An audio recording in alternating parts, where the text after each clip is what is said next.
one of the great houses of Westeros, and the noble house of the North. Here's a complete history of House Stark of Winterfell. The Starks have a reputation for having long faces, brown hair, and gray eyes. Some are known for having melancholy and iciness, while others have a wildness sometimes called wolf blood. House Stark traditionally buries deceased members of their family in the crypts below Winterfell. The kings of Winter and lords of Winterfell are given a statue of their likeness, sitting by their tomb, whereas other family members normally do not get one. Exceptions include Brandon and Lyanna Stark, who were given statues by their brother, Lord Ned Stark. The statues of the kings and lords have stone wolves by their feet, and have swords placed upon their lap, which are said to keep the spirits of the dead at rest, locked within their tombs. Kings in the North. The Starks are an ancient house of the first men. House Stark was founded by Brandon the Builder, a legendary figure who lived during the Age of Heroes. Bran the Builder is said to have razed Winterfell and built the wall, but other legends say he also might have built Storm's End and Hightower. The Starks were kings of winter in the North for 8,000 years, since the Age of Heroes, possibly beginning with Bran the Builder. The Night's King, the 13th commander of the Night's Watch, has also been suggested to have been a Stark, among other possibilities. The ancient Starks gradually defeated rival kings, such as the Barrow Kings to their south and the Red Kings to their east. For several millennia, the Starks were not the uncontested kings in the north. Their primary antagonists, the Red Kings from House Bolton, swore fealty some 1,000 years ago, ending their flaying ways. Meanwhile, King Jon Stark drove raiders from the White Knife, and the Wolf's Den was built at its mouth. This stronghold was often granted to sons and grandsons of the king in the north. One such branch, the Grey Starks, was extinguished after allying with the Boltons against the Starks. King Jon's son Rickard defeated the Marsh King and married his daughter, bringing the neck into Winterfell's realm under the lordship of House Reed. When the Andals attempted to conquer the north, King Theon Stark made common cause with House Bolton and defeated Argos Sevenstar in the Battle of the Weeping Water, after which he raised a fleet and sailed to Andalos. There, he took revenge by sacking and putting hundreds to the death. He later conquered the Three Sisters, attacked the Fingers, and battled against the Ironborn, driving them away from Cape Kraken and Bear Island. Both places were later taken back by King Loren Greyjoy. It is said that he did so by winning a wrestling match, though some scholars doubt the truth of this tale. Roderick's sons and grandsons took back Cape Kraken. Thousands of years before Aegon's conquest, King Brandon the Shipwright attempted to sail across the Sunset Sea, but never returned back home. His son, also named Brandon, burned the northern shipyards in his grief. The North has since lacked strength at sea. House Stark attempted to conquer the Three Sisters, which began a conflict between the Starks and House Arryn from the Vale. In response to the rape of the Three Sisters, the Sistermen asked for help from Mathos Arryn, King of the Mountain and Vale. This conflict, the war across the water, lasted for 1,000 years, during which time the Starks thrice landed on the Fingers. During King Edric Stark's 100-year-long reign, the Wolf's Den, already touched and torched by House Arryn, was captured by slavers from the Stepstones.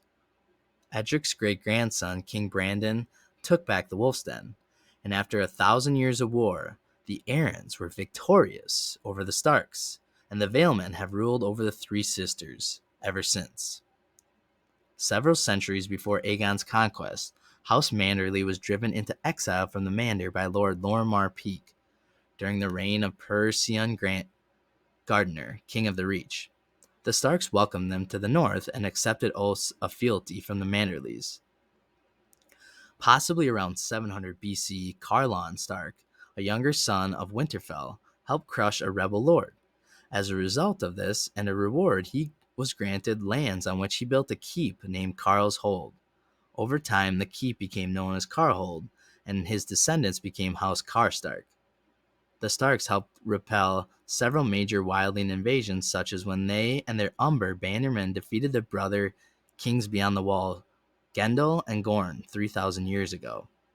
Bael the Bard is said to have sired a son on the maiden daughter of Brandon, and Bael was later slain by his own father, who was unaware of the fact that Bael was his father. During Aegon's conquest, King Torrhen Stark raised 30,000 Northmen and marched south. With the burning of Harrenhal and the Field of Fire in mind, Torrhen submitted without battle to Aegon. Since the time of the king who knelt, the Starks have held the north for the lords of the Seven Kingdoms as wardens of the north. Queen Rhaenys arranged the marriage of Torrhen's daughter to Ronald Arryn, the Lord of the Eyrie, in an attempt to knit the new realm together. There are letters at the Citadel which suggest that Torrhen only agreed to this match after much protest and that his sons had refused to attend the wedding. Torrhen's sons did not agree with the rule of House Targaryen. Some spoke of rebelling and raising the Stark banner, though no rebellion has been mentioned to have ultimately taken place.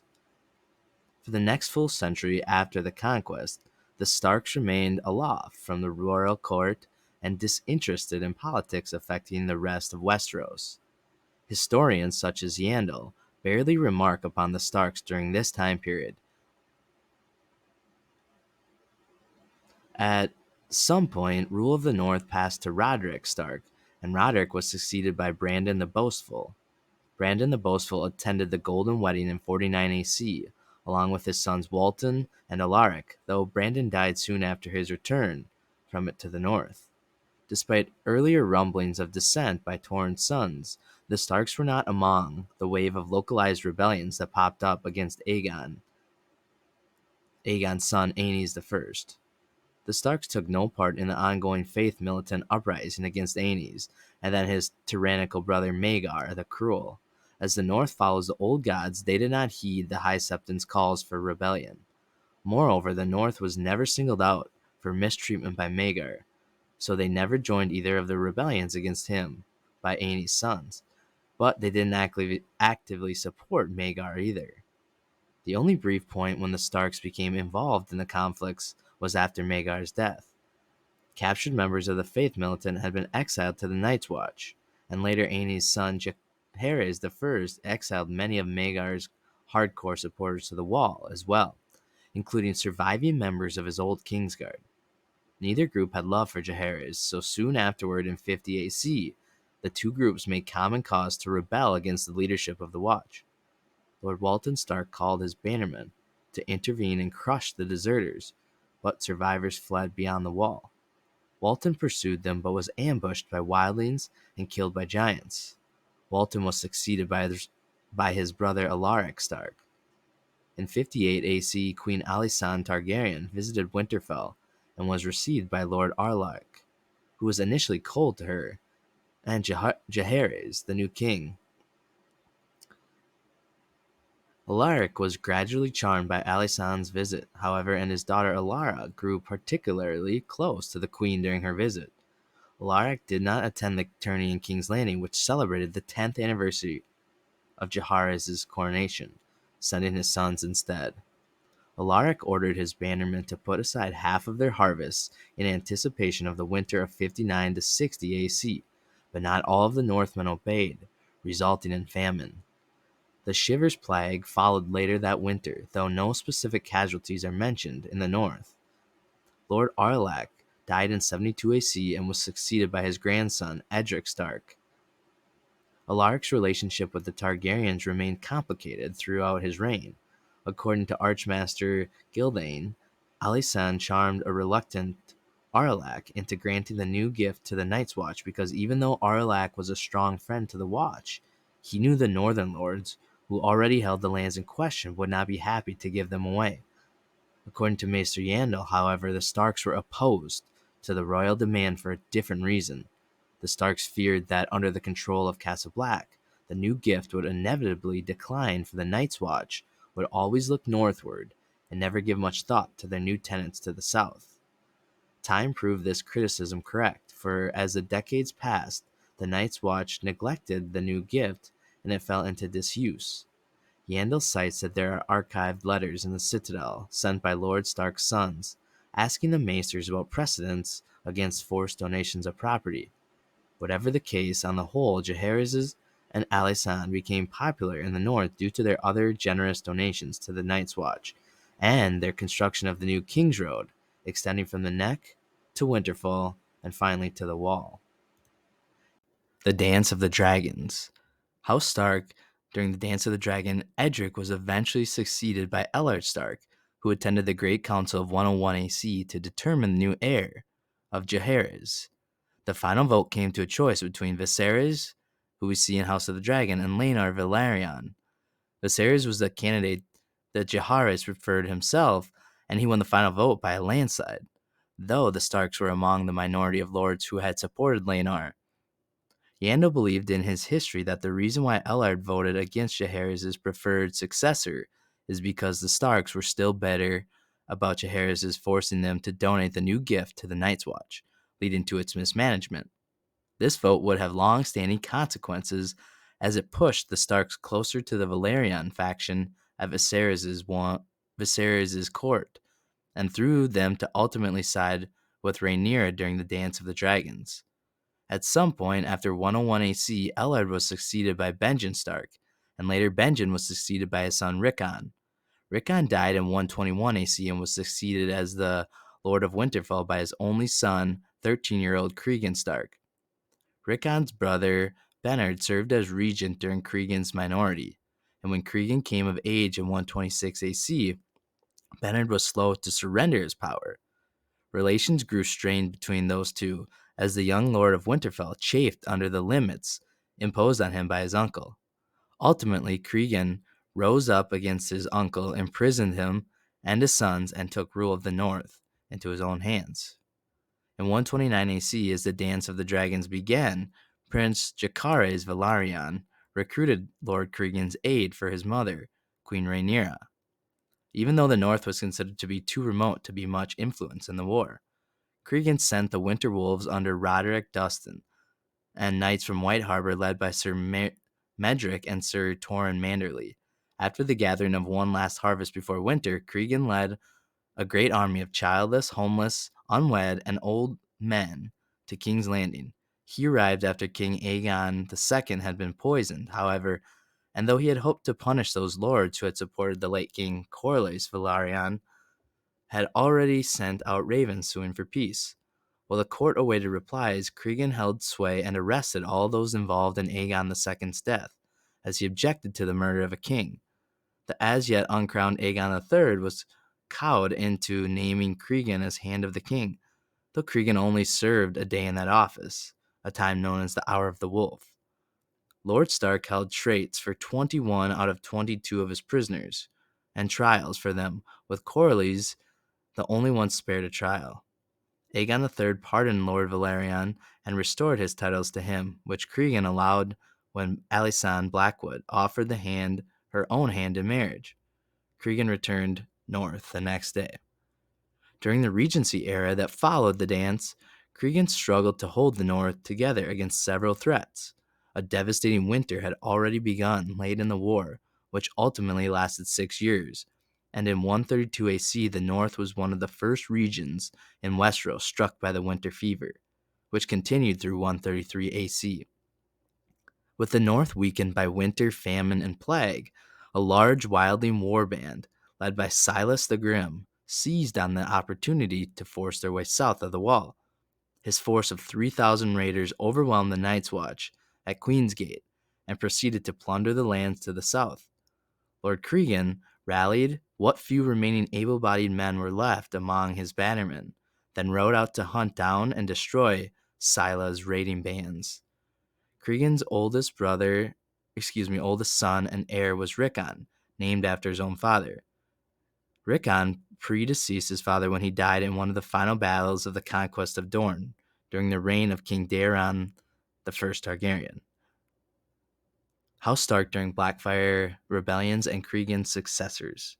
The exact date of Cregan Stark's death is unclear, though it is said that he lived to be quite old. It is unlikely, though possible, that he lived through the first Blackfyre rebellion, as he would have been 88 years old in 196 AC. It is said that all of the 7 kingdoms were divided in the rebellion, though in truth, none of the great houses sided with the Blackfyres, and most of their supporters were along the southern borders with Dorne, where many lords were ancestral enemies of the Martells and opposed King Daeron. Therefore, it's possible that a few northern lords may have sided with the Blackfires, but overall, the North saw and did little fighting. The decades after his death were a troublesome time for the North, as the descendants squabbled among each other and dealt with numerous local threats in rapid succession. Cregan Stark had 5 sons: Rickon, Jonno, Edric, Barthagen, and Brandon. Though Rickon Stark predeceased his father, he was survived by his only 2 daughters, Sansa and Serena, and by the known laws of succession, they should have been ahead of Rickon's younger brothers in the line of inheritance. However, northern succession laws may simply just be different, and there has never been a ruling Queen of Winter or ruling Lady of Winterfell, for example. Whatever the case was, Cregan's second son, Jonno Stark, succeeded Cregan upon his death, marrying his half-niece Sansa. Cregan's third son, Edric Stark, married Rickon's other daughter, Serena, and Jonno's marriage to Sansa was childless, but upon his death, rule passed not to Cregan's third son, Edric, but to his fourth son, Barthagen Stark.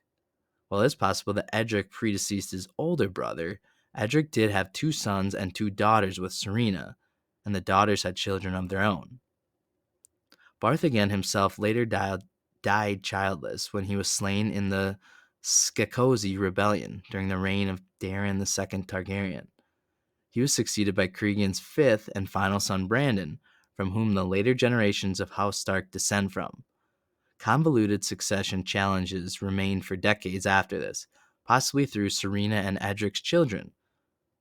Brandon was succeeded by his eldest son, Rodwell Stark, who died without issue, after which rule then passed to his younger brother, Baron Stark.